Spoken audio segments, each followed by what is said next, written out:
Coucou les filles, me voilà de retour. Je vous retrouve aujourd'hui pour cette nouvelle vidéo qui va être sur et voilà, la grossesse. Donc j'ai vu que d'habitude les youtubeuses ils attendent 3 mois pour commencer à parler. Oui, je pensais au début d'attendre 3 mois aussi, mais bon, au final je me suis dit que non. Vaut mieux que j'en parle dès maintenant. Je ne suis pas quelqu'un de très superstitieux, d'accord, donc c'est comme ça, c'est comme ça. Si jamais ça marche pas, bah voilà, c'est le destin, on n'a rien à faire. Donc aujourd'hui, au jour d'aujourd'hui, je suis au tout début de la 8e semaine de ma grossesse. C'est un événement très heureux, très attendu, parce que voilà, on y a pensé depuis des mois. C'était prévu tout d'abord, et c'est bien sûr c'est notre grande joie, notre grand bonheur. Donc par quoi vais-je commencer? Donc je voulais en parler parce que maintenant, puisque déjà à la 8e semaine, il y a tellement de choses à dire que j'avais peur qu'à 3 mois je les oublierais déjà. Parce qu'il y a vraiment tellement de changements, tellement des événements, et chaque jour il est différent. Chaque jour je me sens différente et c'est vraiment une période magnifique. Voilà. Donc comme je vous ai dit, donc moi je sais très bien quand est-ce que le bébé est conçu, le jour même, le jour de acte, le jour de ovulation, le jour quand le bébé s'est implanté dans mon utérus. Je les connais parce que c'était tellement marqué, c'était voilà, c'était vraiment, je les sentais. Donc mon ovulation, je l'ai eu le 21 décembre. Le bébé s'est implanté le 29 décembre, de 29 au 30. Pourquoi je le sais? Parce que déjà, vous savez, l'implantation de bébé, chez les femmes différentes, ça peut se manifester différemment, d'après ce que j'ai lu. Donc chez certaines, il peut y avoir un léger saignement. Chez les autres, il n'y a peut-être pas de sensations particulières. Moi, j'étais vraiment malade comme une bête. Pourquoi? Je vous explique. Parce que déjà, le 29 au matin, je me suis réveillée. Et j'avais comme une sensation que j'avais l'impression, j'ai demandé à Thierry, mais Thierry, tu m'as battu avec une batte cette nuit ou quoi? Parce que j'avais mal partout. J'avais mal aux articulations, mais partout, et c'était assez léger. Après, en comparaison, après ce que j'ai eu plus tard, c'était vraiment tout léger. Donc j'avais l'impression que j'avais de la fièvre. Voilà, j'avais l'impression que j'avais de la fièvre alors que je ne l'avais pas. Et je ne comprenais pas absolument, mais qu'est-ce qui m'arrive là? C'est bizarre. Et donc vers le soir, ça s'empirait, ça devenait plus fort. J'avais de plus en plus mal. J'avais des courbatures, mais pas possible. J'avais mal à marcher, j'avais du mal à marcher parce que je comme une vieille comme ça. J'avais du mal à monter et descendre les escaliers, ça je me dis même pas. J'étais toute fatiguée, j'ai dû dormir au moins 6 heures sans mentir dans la journée. Parce que tellement j'étais pas bien. Donc ça durait du 29 matin jusqu'au 30 le soir. En fait ça durait 2 jours. Et c'est juste le 30 le soir qu'elle s'est passée. Mais comme ça d'un coup, voilà. J'étais malade, j'avais vraiment l'impression que j'avais 39 et 9. Vous savez, quand on a des courbatures partout, on a du mal, mais on a du mal à toucher sa peau et tout. Mais après, au final, le 30 le soir, tout a disparu. Alors, le 30, j'ai passé toute la journée à dormir, sans exagérer. J'étais réveillée à 7h du matin parce qu'il y avait ma belle-mère et ma belle-sœur qui sont venues nous voir. Et puis, elles sont parties 2 heures plus tard. Et puis voilà, je me suis couchée et je me suis réveillée sur le coup de 5h du soir, je pense. Voilà. Mais bon, donc à ce moment-là, je ne savais pas encore. J'avais quand même mon petit soupçon, parce que voilà, on s'est dit, bon, on a quand même essayé, on a quand même tenté. À l'occasion, ça marchait. Parce que je dois dire aussi que nous avons eu vraiment énormément de chance parce que ça marchait dès le premier coup. Et je sais que nous sommes vraiment chanceux parce que je sais combien de femmes se battent pendant des années pour avoir un bébé. Et moi, ça marchait du premier coup. Voilà, j'espère que ça va pas créer des jalouses, mais voilà, c'est comme ça. Donc c'est ma première grossesse, c'est ma toute première grossesse, j'ai 24 ans. Je vais avoir 25 cette année. Je ne trouve pas que c'est tard, c'est trop tôt pour moi, parce que pour moi c'est vraiment la bonne période. Je sais que moi, euh, le temps est venu. Voilà, je suis prête depuis déjà des années. Je suis quelqu'un très mûr, qui a mûri vraiment vite. Voilà, donc pour moi c'est quelque chose de très attendu. Voilà. Oui, pour dire aussi, pour certaines filles, pour celles qui planifient peut-être tomber enceinte ou qui sont déjà enceintes de leur première grossesse, une chose importante, oui, pour comment calculer à combien de semaines vous êtes enceinte, parce qu'en fait, les gynécologues, ils comptent un peu différemment, ils comptent pas comme nous, parce que nous on compte logiquement à partir de la date où c'est vraiment passé. Eh ben en fait c'est non, c'est à partir du premier jour de dernière règle. Donc moi l'ovulation c'était le 21 et les premières règles, donc les dernières règles, elles ont commencé le 8. Donc à partir de ce jour-là, je les compte et donc demain, oui c'est demain, ce sera le 8 semaines pile poil. Donc j'ai appris cette joyeuse nouvelle que j'étais vraiment enceinte parce que je l'ai appris le 5 janvier parce que j'ai vraiment attendu que voilà, le premier jour de retard pour aller à la pharmacie et de chercher mon petit test qui s'est révélé au début, donc c'était un test classique, c'est mon mari qui me l'a acheté, vous savez, avec deux petits traits qui doivent apparaître. Et ben en fait je savais pas, j'étais pas très sûre parce que quand je l'ai faite hier soir, hein, j'ai pas pu attendre le matin, j'ai fait directement. Et donc là j'ai vu que le deuxième trait il est apparu, mais il était vraiment très très fin, très léger, très légèrement coloré. Donc je me demandais mais punaise, est-ce que c'est mon imagination, est-ce que parce que je le veux tellement que je le vois, ou est-ce que c'est non, ou est-ce que c'est vraiment positif. Donc nous l'avons tous regardé avec toute la famille. Donc on savait pas, bah oui on le voit, mais bon on n'est pas sûr. Donc je suis allée voir le pharmacien dans la pharmacie des Saules qui est génial. Et donc lui il m'a dit bah a priori pour moi honnêtement c'est positif. Mais j'ai pris quand même le test digital de Clearblue, celui que vous savez qui affiche directement le nombre de semaines. Et bah je l'ai faite chez moi directement en rentrant. Donc 15 minutes après le premier test. Et il m'a directement montré que j'étais enceinte de 1 à 2 semaines. Voilà. Ah la joie.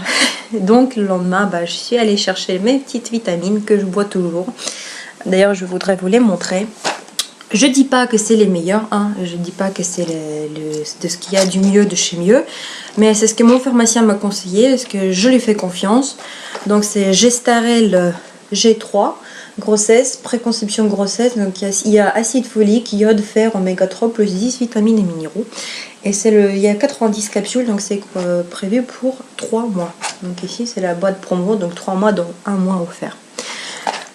Donc je suis très très contente de ces petites gélules. Bah écoutez, je les prends une chaque matin.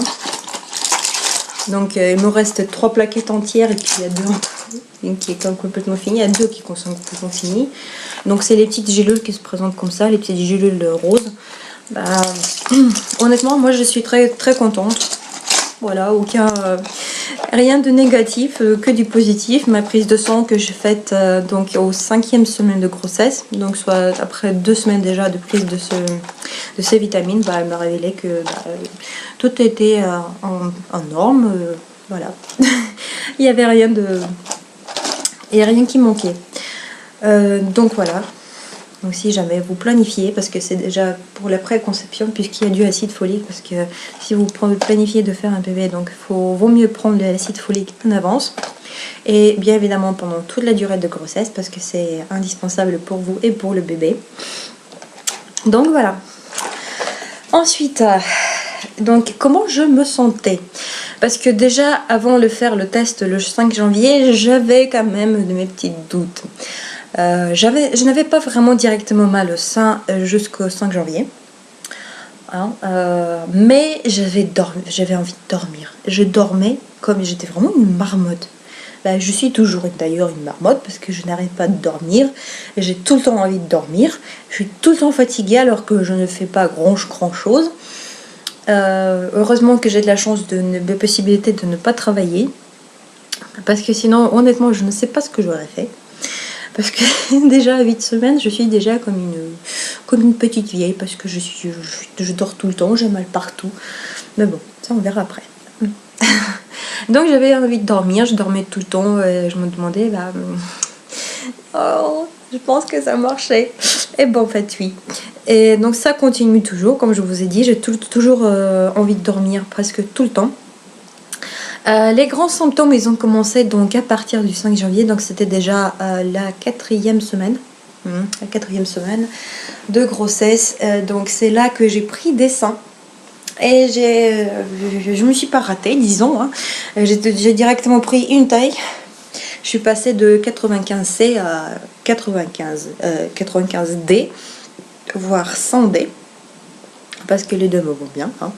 95, ça me sert un petit peu autour en dessous la poitrine. Les seins sont toujours douloureux. Surtout au tout début, je ne pouvais même plus dormir sans soutien-gorge. Je dormais avec le soutien-gorge parce que dès que je me posais sur le ventre, parce que j'ai toujours l'habitude de m'endormir sur le ventre. D'ailleurs, maintenant, je commence à la perdre un petit peu parce que c'est devenu un peu difficile. Donc, je pouvais pas parce que le matin, je me réveillais, j'avais l'impression que mes seins sont à chaleur. J'ai la fièvre dans les seins. Je sais pas comment l'expliquer, mais ils sont vraiment tellement sensibles et sont surtout les mamelles, oui, surtout les mamelles, ça s'appelle, hein, juste là, voilà, les petits bouts. Donc oui, c'est très sensible et surtout le matin et dans la nuit parce que voilà, je me réveille plusieurs fois dans la nuit. Je peux vous dire parce que je les sens, j'ai un léger disconfort. Voilà. Après, donc la quatrième semaine, c'était marqué surtout par le grandissement des seins. Hein. La cinquième semaine. Donc la cinquième semaine, c'est là qu'on est allé voir notre gynéco pour la première fois. On a fait notre première échographie. On a vu notre petit point qui s'était incrusté dans l'utérus. Jusqu'à ce moment-là, je n'y croyais pas vraiment. Et je pense que même toujours, même maintenant, je ne me rends presque pas compte de ce qui se passe. Parce que c'est vraiment... je pense que vous comprenez, hein, les femmes qui ont déjà été enceintes, on ne comprend pas. Parce que moi perso, dans ma tête, je pense maintenant, parce que moi je croyais que voilà, je me rendrais compte que je suis vraiment enceinte quand je me verrais le petit bébé donc sur l'échographie. Mais maintenant je me dis non, je m'en rendrai vraiment compte quand j'aurai une grande bidouille comme ça. Là, je serais vraiment sûre que c'est vraiment bel et bien ça. Donc pour ça que chaque matin, je me touche le ventre et puis j'essaie de voir est-ce que ça grandit un peu. Ça grandit un petit peu, un tout petit peu. Voilà. Donc il y a la cinquième semaine, donc tout était bien. Donc on a vu le petit bébé, il était bien incrusté, il est bien planté. Donc et c'est à partir du peu à peu près de ce moment-là que j'ai commencé à avoir pas mal de sensations bizarres. Surtout la première chose qui m'est apparue, c'est les gaz. Et oui, c'est pas quelque chose de très agréable, mais bon voilà, apparemment c'est comme ça. Et je peux vous dire qu'avec les gaz, j'ai directement pris la bidouille. Parce que mon ventre, il a gonflé. Mais pas à l'endroit où il y a logiquement l'utérus, mais plus haut. Parce que là, j'ai un beau petit bidon qui tout le temps rempli. Et j'ai l'impression que j'ai vraiment, je sais pas, au 5e mois de grossesse, parce que j'ai du ventre, j'ai du bide. Oui. En fait, c'est les gaz. Et même si je mange pas beaucoup, parce que c'est peut-être pas bien. Mais voilà, je mange quand j'ai faim. Sachant que d'habitude, je suis quelqu'un de très, très, très, très gourmand, qui adore manger. C'est ça. Voilà. Oui, je mange beaucoup moins parce que à partir de la 6e semaine, j'ai commencé à avoir la toxicose. Donc, je ne vomis pas. Je vous préviens, je ne vomis pas. Ça m'est arrivé juste une fois parce que je me suis vraiment forcée le soir à manger les pâtes avec la viande, avec le steak dont je n'avais pas vraiment envie. Je commençais à les nifler, puis ça me disait pas du tout. Mais je les mangeais quand même. Non, ça marche pas. Ça marche pas quand on n'a pas envie, on n'a pas envie. Et puis le soir, j'étais 10 minutes après le repas, j'étais au rendez-vous avec Jacob. Voilà. Oui, donc c'est la 6e semaine aussi que mon odorat est devenu beaucoup plus fin. Je sens tout. Je sens vraiment tout. Je pourrais faire le parfumier. Oui. Donc il y a beaucoup d'odeurs. Il y a pas mal d'odeurs qui me dégoûtent. Et des fois, les 2 jours différents. Donc aujourd'hui, par exemple, cette odeur me dégoûte. Et demain, je serai folle. Voilà, c'est un peu bizarre. Voilà. La chose principale qui me gêne vraiment un petit peu plus maintenant, les seules choses qui me gênent vraiment maintenant, c'est les nausées. Donc comme je vous ai dit, je ne vomis pas, mais j'ai les nausées, et les nausées, je peux les avoir à n'importe quel temps de la journée, que ce soit le matin en se levant, que ce soit juste avant le déjeuner, parce que comme ça, chiche, tu vas pas manger. Mais non, il faut que je mange. Donc là, je me force à manger. Le jour, le soir, juste avant d'aller coucher. Ça d'ailleurs, juste avant d'aller coucher, dès que je m'allonge, j'ai la nausée. Va savoir pourquoi, comment, je ne sais rien. Voilà, c'est comme ça. Au début, je prenais donc ma gynécologue, elle m'a directement prescrite. Apparemment, c'est la liste préparée pour toutes les femmes enceintes. donc, ce qu'elle m'a prescrit, donc c'était Proquinil pour les nausées, les petites gélules. Ensuite, elle m'a prescrit bien sûr du Spasfon, et ça, je sais pas ce que je ferais sans. Hein. Et puis, elle m'a prescrit des bas de contention parce qu'apparemment, d'après ma gynéco, la dernière nouvelle, c'est que donc les études ont montré que les bas de contention, avant on les prescrivait quand la bidou commençait à grandir. Maintenant, on les prescrit dès le début de la grossesse parce que apparemment, ça marche mieux pour prévenir le varicose. La varicose. Oui. Voilà. Donc, voilà, je les porte. Ensuite, ce qui me gêne aussi, disons, c'est que de temps en temps, presque tous les jours, là ce week-end c'était la cata, j'ai des douleurs dans l'utérus, en bas du ventre.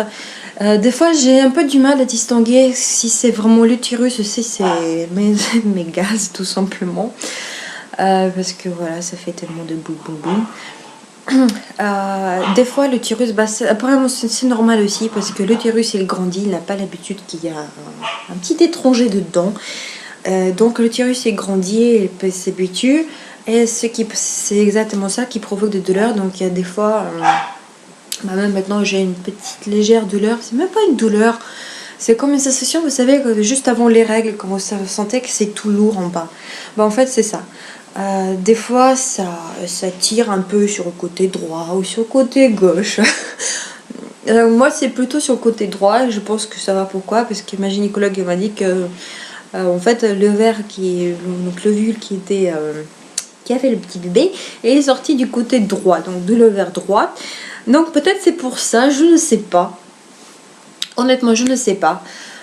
Donc ce qui m'aide, donc c'est le Spasfon, parce qu'il faut surtout pas supporter ça. Donc je prends du Spasfon et puis ça passe. Je m'allonge, je passe plus de temps allongé parce que voilà, je préfère me préserver un petit peu, quitte à rester allongé tant qu'il faut les premières semaines de grossesse jusqu'à la fin du premier trimestre pour le garder, que avoir des soucis après. Donc ce week-end, ce samedi, on est allé faire des courses. Voilà, parce que quand même là, vous avez peut-être remarqué que le décor a un peu changé, parce que là on est en Espagne. En fait, mon mari il travaille donc chez Renault, et donc on est en déplacement en Espagne pour un mois. Donc la dernière fois, quand elle était partie au mois de novembre, quand j'ai fait la fameuse vidéo sur les trucs pour le mariage, quand je vous ai montré mon boléro et puis mes chaussures de mariage, donc il était en Espagne, ici à Palencia. Donc c'était trop dur, la séparation d'un mois, c'était vraiment très très dur pour nous, et je me suis dit bon, même si je suis enceinte, je m'en fous, j'y vais avec lui parce que je ne pourrais pas, c'était trop dur. Donc on est venu avec nos petits loulous parce qu'on a 2 petits chiens, un teckel et un cocker anglais. Donc là ils sont en train de faire le bazar derrière dans la chambre à côté. Donc nous sommes venus tous ensemble. J'ai fait la route. Oui, peut-être on va me critiquer. Je demandais à ma gynéco, elle n'était pas très très pour, mais pas très très contre non plus. Parce que nous sommes venus de Paris jusqu'à Palencia, donc 1200 km en voiture. Et le retour, ce sera pareil. Bon, on l'a pas fait d'un seul coup. On le fait en 2 jours. Donc on passe la nuit à l'hôtel en mi-chemin. On s'arrête à peu près tous les 2 heures pour que je me promène. Voilà. Donc ça passait, c'était vraiment bien, nickel. Donc je passe toutes mes journées à la maison tant qu'il est au travail. Donc là il est au travail. Je suis toute seule. On est tout seul. Voilà. Et donc ce samedi on est allé au centre commercial parce qu'il y a des soldes. Hein. Voilà, on est allé voir les soldes. Et puis on s'est promené quand même un pas mal de la journée. Presque toute la journée j'étais debout. Et je l'ai senti le soir en rentrant parce que ça commençait à me picoter. Ça commençait à tirer. Ouais, c'était pas vraiment bien. Et puis au final, je pensais le samedi soir et tout le dimanche allongée, couchée, parce que voilà, j'étais pas vraiment bien. Des fois, je me mets sur le côté gauche, je peux pas parce que là, ça me tire sur le ventre. Je peux plus m'allonger non plus parce que j'ai vraiment l'impression que c'est trop lourd. Je sais pas, je ne peux pas. Donc, je m'endors soit sur le dos, soit sur le côté droit. Voilà. C'est vraiment bizarre, c'est vraiment bizarre. Et je sais que ma soeur, par exemple, parce que avec ma soeur, on est, sans le faire exprès, hein, on est tombé enceinte en même temps.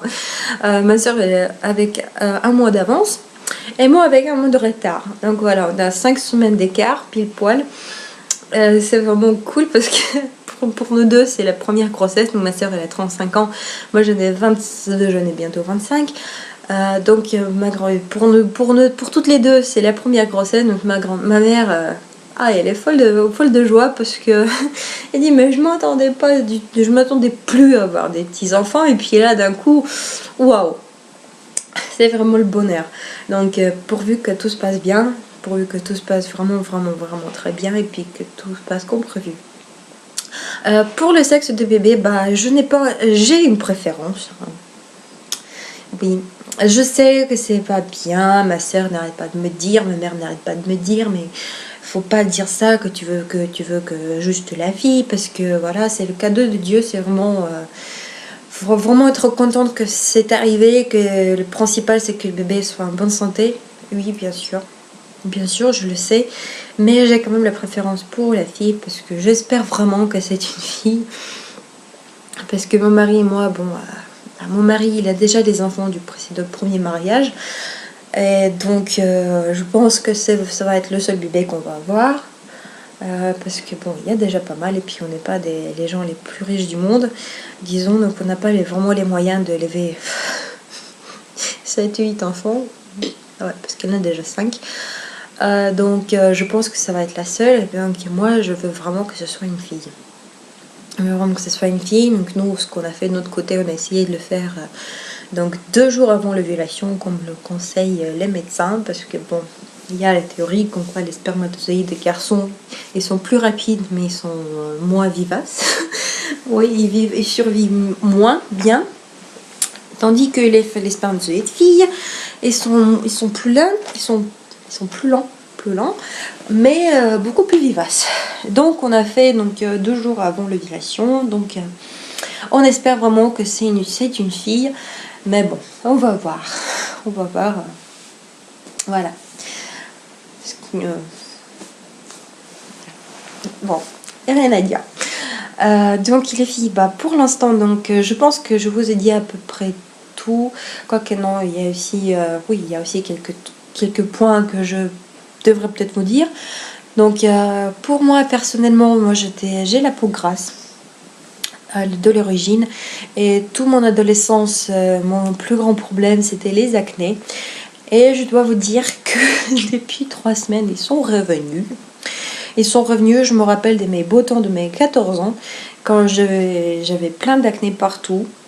Donc là vous pouvez voir un grand beau, là il y en a aussi là aujourd'hui, donc je les ai masqués un petit peu avec mon Dream Matte Mousse, mais bon, on les voit quand même.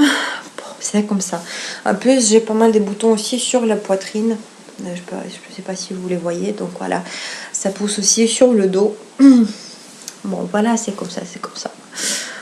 J'ai quelques petits poils en plus qui poussent beaucoup plus vite. Ça, franchement, j'ai remarqué que même sur les jambes, les poils ils poussent beaucoup plus vite. Alors maintenant je suis obligée de me raser, si je pouvais me raser les jambes disons tous les 3-4 jours, maintenant c'est tous les 2 jours grand maximum, parce que déjà ça se voit. Je dis même pas pour les selles ou pour ailleurs, pour la zone du bikini. Voilà, là c'est vraiment la catastrophe parce que ça pousse vraiment très vite. Mais je pense que, surtout la zone bikini, je pense que c'est peut-être dû à la circulation sanguine qui est plus active. Peut-être. Je suis pas médecin, hein, je sais pas. Mais voilà, c'est comme ça. Donc, et un autre petit désagrément. Un petit désagrément, c'est que j'ai des légères fuites urinaires. Voilà. Après, pareil, d'après ce que j'ai lu sur les forums, d'après ce que j'ai lu sur internet, ça arrive. Et c'est quelque peu dans la norme parce que pareil, l'utérus qui grandit, donc il appuie un peu sur la vessie, donc ça peut provoquer ça. C'est pas vraiment grave, c'est tout léger, tout petit peu. Mais il y en a quand même. Voilà. Moi je suis déjà, a priori, je vous préviens, je suis quelqu'un de très ouvert. Hein. J'ai pas vraiment de tabou pour dire que ça c'est trop perso, ça j'en parle pas. Je suis pas comme ça, donc je vous invite de poser toutes les questions que vous avez. Je prendrai mon temps, je répondrai à toutes vos questions comme je le fais d'habitude. D'ailleurs, je vous remercie pour toutes vos questions, les filles. Ça me fait vraiment plaisir. Et ça me fait vraiment plaisir que j'ai déjà plus de 100 abonnés. C'est vraiment waouh! Et quand j'ai vu le chiffre de nombre de vues de ma dernière vidéo haul, qui s'approche déjà de 3000 vues, j'étais oh my god! Ah, c'était vraiment tellement inattendu. C'est vraiment la grande joie. Je vous remercie énormément. Je vous remercie pour vos compliments. Ça me fait vraiment beaucoup plaisir et c'est pour ça que je vous fais ces vidéos, c'est pour que ça vous soit utile, c'est pour que ça vous aide, donc de partager mon expérience, parce que nous sommes quand même les filles, hein, nous sommes à peu près toutes pareilles. Je sais que la grossesse c'est quelque chose qui est très individuel, parce qu'il n'y a pas deux grossesses pareilles, tout comme il n'y a pas deux accouchements pareils, c'est vrai, mais il y a quand même les choses qui sont assez générale qui se manifeste chez plusieurs femmes. Donc pour ça que je vous en parle. Peut-être que ça vous arrivera d'être pareil, je sais pas. Mais en tout cas, donc au moins vous sauriez à quoi se préparer et ce qui peut survenir, ce qui peut venir. Une autre chose dont je voudrais parler, c'est le rapport sexuel, parce que voilà, mon mari et moi, nous avions toujours une vie sexuelle assez active. Et donc je me disais, parce que je sais que voilà, c'est du pipeau, qu'il ne faut pas faire l'amour pendant la grossesse, c'est vraiment de n'importe quoi. Parce que c'est vrai, quand j'ai lu et sur un des forums russes, j'ai vu une blague, une femme m'a dit, mais écoutez, la nature elle est pas conne. Si pendant la grossesse le sexe aurait été interdit, le bouchon il serait pas dans le col du l'utérus, mais directement à l'entrée du vagin. Hein. C'est vraiment vrai. Quoi, donc oui, j'étais jamais contre, je me disais, écoutez, on va vivre notre vie activement, donc on le vivait. Ce qu'on faisait facilement jusqu'à la 5e semaine. Et puis depuis j'ai la baisse du libido. Oui, j'ai beaucoup moins envie. C'est pas parce que mon mari me dégoûte ou quoi que ce soit, non, mais je sais pas, j'ai moins envie. Et puis on a essayé de le faire donc avant-hier et j'avais des petites douleurs. J'avais des douleurs, je pense que c'était au niveau du col d'utérus, parce que maintenant je sais distinguer bien où est mon col d'utérus, quand est-ce que c'est les ovaires ou quand est-ce que c'est l'utérus. Ça je le sais. Et c'était comme des petits, vous savez, comme, je sais pas, comme on transperçait le col avec une aiguille. Donc c'était une douleur assez rapide, mais assez forte quand même en sensation. Donc on me s'est dit, Puis j'ai commencé à regarder un petit peu, et puis on me dit, finalement, il vaut mieux quand même de s'abstenir tout au moins jusqu'à la 2e semaine pour que ça soit bien posé, bien réglé et tout. Oui. Écoutez, c'est vraiment dommage, mais bon, c'est ce qu'on va faire. Il n'y a pas vraiment le choix. Parce que le bébé, on y tient, on veut le voir. On veut l'avoir. Pour ça qu'on va attendre, on va patienter. Voilà. Si j'ai oublié quelque chose, si jamais j'ai oublié de vous dire quelque chose, de vous raconter quelque chose, s'il vous plaît, n'hésitez pas, posez-moi des questions, je serai ravie de vous répondre. Je vous préviens, je n'ai pas de tabou, je vous rappelle, donc vous pouvez me poser n'importe quelle question, n'importe quelle. Je serai prête à répondre tout. Parce que je pense que pour moi, mon credo personnellement, tout ce qui est naturel n'est pas dégueulasse, n'est pas dégoûtant. Et pourquoi pas en parler, parce que puisque nous sommes toutes pareilles, puisque nous avons les mêmes choses et tout le monde fait pipi, tout le monde fait poupou. Voilà. Donc il n'y a rien d'extraordinaire dans tout ça, il n'y a rien d'extraordinaire, il n'y a rien de dégoûtant, il n'y a rien de trop personnel, trop intime, parce que voilà, c'est comme ça, et puis voilà, pourquoi pas parler, tant qu'on y est. Donc voilà, ça c'est ma position personnelle, il y a certaines qui seront peut-être pas d'accord, moi je suis comme ça, donc si vous avez des questions, ne vous gênez pas, posez-les moi. Je suis pas, bien sûr, je ne suis pas un médecin, mais je pense quand même que je suis quelqu'un de bien instruit, bien éduqué. Et dans la médecine, donc dans ces choses-là, je connais pas mal de choses. Je m'y connais, disons. Donc voilà. Donc n'hésitez pas les filles, posez vos questions. Et pour finir donc cette vidéo, je vais vous montrer, parce que oui, il y a déjà certaines filles qui m'ont demandé de montrer mes créations crochet. Donc il y a quelques petits trucs que j'ai déjà fait, parce que voilà, mais je peux pas, ça me grattait tellement. Donc premièrement j'ai fait ces petits chaussons, donc c'est une petite paire de chaussons pour les nouveau-nés. Pour tous les modèles, donc si vous voulez, je mettrai les liens dans la barre d'infos, donc vous pourrez trouver les liens comme où j'ai trouvé donc les tutoriels pour faire ces petites choses là. Moi je vous préviens, je fais tout, donc tous les tutoriels, toutes les choses que j'ai faites, c'était en anglais.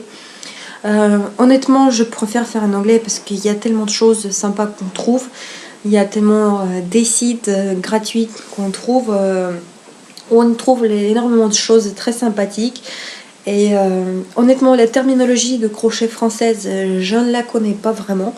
Parce que moi j'ai appris par les vidéos YouTube, donc en anglais et en russe. Mais je sais qu'il y a des dictionnaires de français-anglais, de crochet, donc où vous pouvez apprendre facilement donc, les termes. Et c'est vraiment très très facile de les apprendre, il n'y a rien de vraiment difficile. Donc voilà. Donc ces petits chaussons, vous voyez, c'est un même dessin que le petit cardigan violet foncé qui vous a tellement plu. Je vais faire même le cardigan même rose comme ça. Parce que j'espère quand même que c'est une fille. Ben bon, si c'est pas une fille, ben je trouverai pour les donner. Et je fais un petit bonnet qui va avec. Un petit bonnet, c'était à l'origine il était en gris avec un trait rose et puis le petit nœud c'était en rose. Et moi je le fais rose avec du blanc. Voilà, et des petits comme ça. C'est pour 0 à 3 mois apparemment. Voilà, ensuite pour 0 à 3 mois je fais un petit bonnet comme ça, c'était trop adorable avec les petits hiboux, je les adore. Donc celui-ci je le fais pareil, c'était le crochet numéro 4 si je me trompe pas, oui ça doit être 4. Donc j'ai utilisé les mailles différentes. Non, c'était un tout, je peux vous dire que tout le travail m'a pris 2 heures. Donc ce bonnet là je le fais en 2 heures. Donc les yeux et le nez je les ai fait séparément, ensuite je les ai cousus avec une simple aiguille et puis un fil blanc. Je sais pas si vous les voyez, donc voilà. À l'origine, donc dans le dessin, il proposait aussi de mettre des petits boutons noirs ici, mais je n'ai pas voulu parce que je me suis dit que c'est déjà trop sympa comme ça. Donc derrière c'est comme ça. Donc il y a les petits trucs qu'on met sur les oreilles pour que ça tienne chaud. Donc en guise des oreilles, donc il y a aussi les petits fils que j'ai tout simplement accrochés avec un triple nœud. Juste ici. Voilà, et là c'est les fermetures, donc c'est les nattes avec la laine donc turquoise, lilas et jaune que j'ai utilisé donc, pour le reste du bonnet. Et voilà, c'est super sympa. Et oui, attendez, je vais disparaître un petit peu. Hop.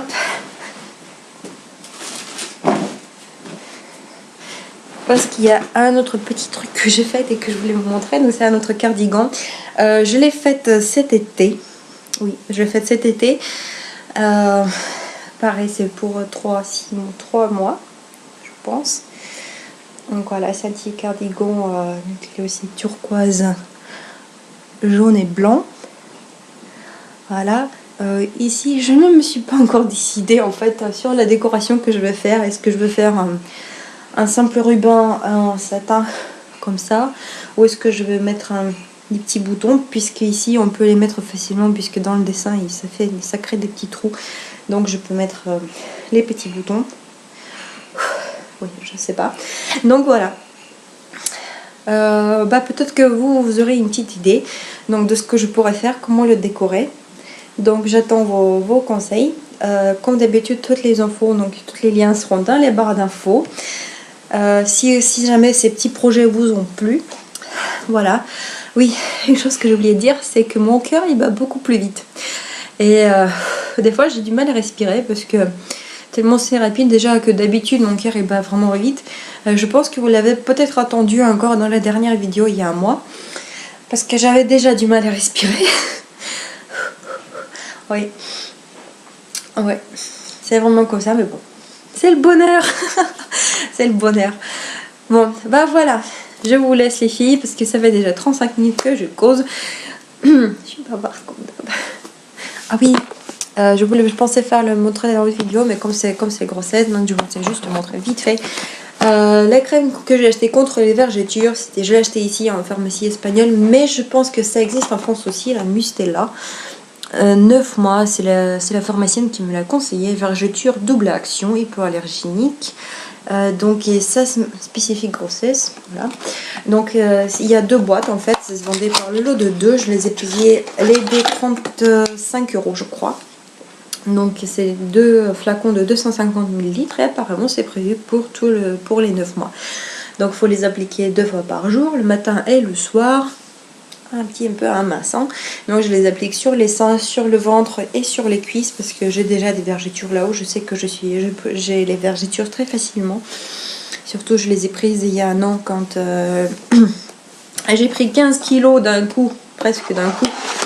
Après l'utilisation de l'implant contraceptif, qu'est-ce que c'était une connerie, que j'ai retiré donc 3 mois plus tard, mais avec les 15 kilos en plus qui n'ont jamais voulu partir.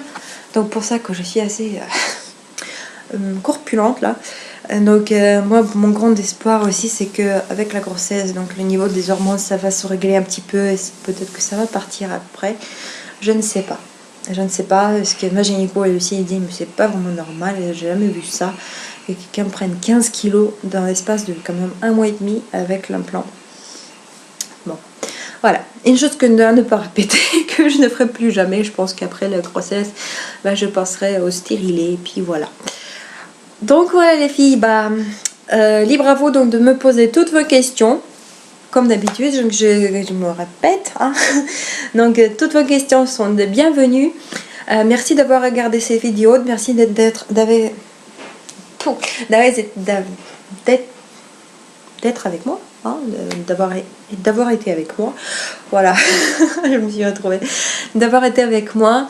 Je vous souhaite toutes et tous une très très bonne journée. Voilà, bisous bisous, au revoir.